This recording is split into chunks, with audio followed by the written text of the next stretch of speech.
17 বছর ফ্যাসিস্ট অত্যাচার করেছে, নির্যাতন করেছে, গুম খুনের সঙ্গে জড়িত ছিল।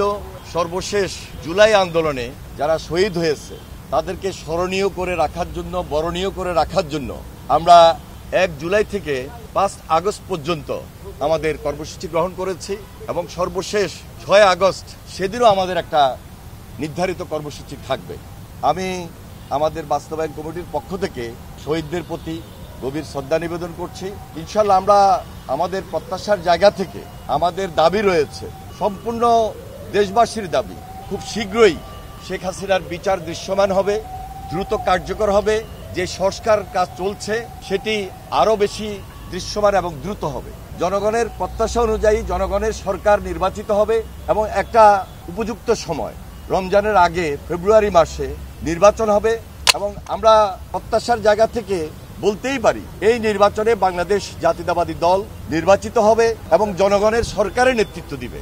আমরা শহীদ পরিবারকে এখনো যেভাবে পাশে দাঁড়িয়েছি, শহীদ পরিবারের বাংলাদেশ জাতীয়তাবাদী দল একটা দায়িত্বশীল দল হিসাবে বিগত 16-17 বছরে যারা গুম হয়েছে, খুন হয়েছে, শহীদ হয়েছে তাদের পরিবারের পাশে আমরা দাঁড়িয়েছি আমাদের ভারপ্রাপ্ত চেয়ারম্যান জনাব তারেক রহমানের নির্দেশে এবং দেশনেত্রী বেগম খালেদা জিয়ার পরামর্শ। আমরা চেষ্টা করেছি প্রায় প্রত্যেকটা পরিবারের পাশে আমাদের এই অবস্থান থেকে তাদের পরিবারকে সহযোগিতা করা।